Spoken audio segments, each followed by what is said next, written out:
Hi guys, welcome back to next session. So today we are going to discuss about important theorems.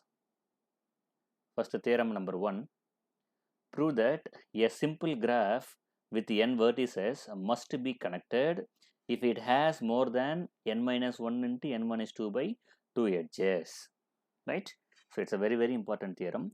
First of all, before going to discuss this graph with n vertices, I would like to take n equal to some simple value or minimum value. Through that, I would like to explain about meaning of connected. Connected means each and every vertices should be connected with some edges. Am I right or not? Suppose if I am going to replace n equal to 1 here, entirely becomes 0. N equal to 2 means obviously becomes 0. It must be n greater than or equal to 2, isn't it? N greater than 2. So I supposed to replace n equal to 3 here. Here also 3. So 3 minus 2 becomes 2. Again 3 minus 2 becomes 1. So 2 into 2, 2. 2 by 2 becomes 1. Right? So therefore, while I am replacing n equal to 3, I am getting some finite value. Am I right or not?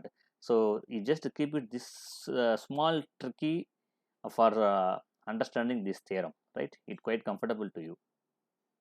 Proof: let G be a graph with n vertices and more than n minus 1 into n minus 2 by 2 edges, right? So in my problem, they given this condition is true if it is connected. Now I am going to solve this theorem by using contradiction method. Suppose if G is not connected, what will happen? Right? Suppose if G is not connected, then G must have at least two components. Let it be G1 and G2. That components will be taken as G1 and G2. Let V1 be the vertex set of G1 with the vertices M. So similarly, let V2 be the vertex set of G2, then mod V2 is equal to n minus m. So therefore, G1 having this much m number of vertices and G2 having n minus m number of vertices. Then, right, so what are all these some important points we have to remember if it is not connected? Look at this. That vertices V1, that m should having maximum number of vertices is n minus 1, right? That is m lies between 1 to n minus 1. There is second point is very important. This is not connected, right? So therefore, there is no edge between vertices V1 and V2, right? And look at the third point. This is for second vertices. Vertices V2. So it may have the vertices n minus m should be greater than or equal to 1. You just remember these 3 points. It's very important. Suppose if you are getting any doubts on this, you simply replace the values for n equal to 3, 4, 5. Could easily understood. Now, so this is common. If you are taking union between G1 and G2, I will get my original graph, right? So E of G is equal to E of G1 union G2. So this is equal to, just I am splitting up this, E of G1 plus E of G2, right? Actually here itself less than or equal to will come, because according to probability P of A union B less than or equal to P of A plus P of B, it will come as less than or equal to E of G1 plus E of G2. Now, as I said earlier, G1 having m number of vertices, G2 having n minus m. So therefore, actually what is the formula? N into n minus 1 by 2 they are given. So here n minus m vertices means n minus m into n minus m minus 1 by 2. Now I am going to simplify this, right? Multiply this m with this. So simply take out 1 by 2 outside. M square minus m plus n square minus mn minus n, again minus mn plus m square plus m. So just adding this m square with m square and mn with mn, you will get the steps like that. Now this step is very important. So for simplifying this problem, I would like to add and subtract 2n and 2, right? For your convenient, I am writing here. So just I am adding 2n here, subtracting here. Added 2 here, subtracted 2 here. So why I am giving different colors for this? Because it will be comfortable to you for understanding next step. So here look at this 2m square. Here 2 is there.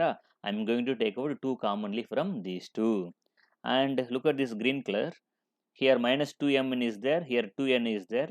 I'm going to take out 2n outside, or minus 2n also I can take out outside, and this minus 2n connected with minus n, I can add this as minus 3n.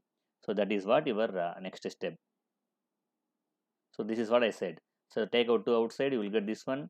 Take out 2n outside, you will get this one, and n square minus 3n plus 2. Right? Now just to find the factor of this quadratic equation, right? Quadratic form. We'll get n minus 1 into n minus 2. In next step, I'm going to write this term as first, n minus 1 into n minus 2 plus apply a square minus b square formula. M square minus 1 square becomes m minus 1 into m plus 1. Here take out minus outside, minus 2n into m minus 1. Now what will happen? So from these two, we can take out m minus 1 outside. Even I can take out 2 times of m minus 1 outside. We'll get this term, n minus of m plus 1. So next step, multiply this minus inside. You will get the steps like that, right? Now what will happen? Now you will get E of g is less than or equal to half of n minus 1 into n minus 2. What about second remaining term? That has to be become 0, because this m minus 1, n minus 1 should be either 0 or greater than or equal to 0, because it may have maximum n minus 1 vertices. That is what I have given in the previous one, right? Therefore this is our contradiction. Therefore g should have maximum n minus 1, or g has more than n minus 1 into n minus 2 by 2 edges. Hence g is connected graph. So because of our wrong assumptions only, we are getting this contradiction. Therefore g must be connected. Next, theorem number 2. This is also one of the very famous and important theorem. A simple graph with n vertices and k components can have at most n minus k into n minus k plus 1 by 2 edges, right? How to prove this? So they are given n vertices with k component. Therefore I am taking here n1 plus n2, n1, n2 and so on, nk by the number of vertices in each of k components of the graph, right? Then n1 plus n2 plus nk. While I am adding this all the thing, it will gives n, because this is what n vertices, right? This n vertices having k component, right? So I can write this in the summation format. Summation I equal to 1 to k, ni is equal to n. Now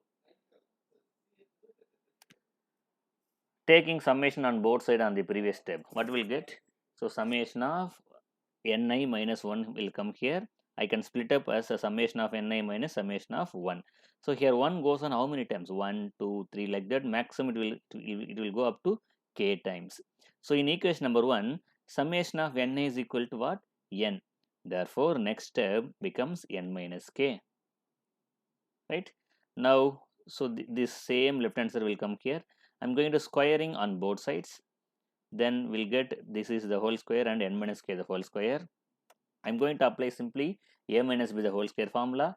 So here summation is there. While I'm expanding, I would like to replace n I equal to 1, and for second step 2, third step 3 and so on. In place of finally k, I'm going to replace. That is n1 minus whole square plus n2 minus 1 the whole square and so on. Nk minus 1 the whole square is equal to apply a minus b the whole square formula in right side. Now expand separately. N square minus 2 n1 plus 1, that is after all a minus b the whole square formula. Again second step, right? Again third step, like that it will going on, right? Is equal to right hand, there is no changes on the right hand side. Now here 1 1 1, like here actually and so on symbol will come, right? So and so on, nk square minus 2 nk plus 1 will come. So 1 1 1, how many times it will be going on? Up to k times, right? That is the reason I'm taking here k. So there's n1 square, n2 square, n3 square. Simply take that. Simply I would like to write that in the summation format. And in previous step we are having minus 2 n1, n2, 2 n2, 2 nk, isn't it? So take out minus 2 outside. then we will get 2n1 plus n2 and so on nk, because in equation number 1 I have taken this value is equal to n. How you remember it? So I simply replaced n in place of that. Now I am going to have only the summation of ni square only in left hand side, bring out the rest of the terms on the right hand side. So you will get steps like that. So assuming this is equation number 3, right? Why I am doing in this, why I am having the answer in the format of summation of ni square? Because already we are having one formula, that is, if G is simple, the maximum number of edges of G in its components is Ni into Ni minus 1 by 2. In our previous classes, I discussed about this clearly. N into N minus 1 by 2 as the result. Here they given a multiple number of components. That is the reason I am simply converting the theorem in terms of Ni into Ni minus 1 by 2. Therefore, maximum number of edges of this given graph G is equal to the summation I equal to 1 to k, the result Ni into Ni minus 1 by 2. Now just multiply Ni inside and split up the summation, take out 1 by 2 outside, right? So Ni square minus Ni, I take out 1 by 2 outside and split up this value. So the summation of Ni square value only we just now finding out in this equation number 3, and the summation of Ni value available in equation number 2, right? Therefore that is less than or equal to 1 by 2. So this is Ni square value, right? So the summation of Ni value is n. Now add and subtract, you will get the steps n minus k the whole square, because there we are having n square plus k square minus 2nk. I am simply written in the format of a minus the whole square formula. So here I just simply added n with k, n minus k, right? So take out n minus k outside, you will get n minus k plus 1. This is what our result. Therefore, the maximum number of edges of graph G is less than or equal to n minus k into n minus k plus 1 by 2. Hence the proof.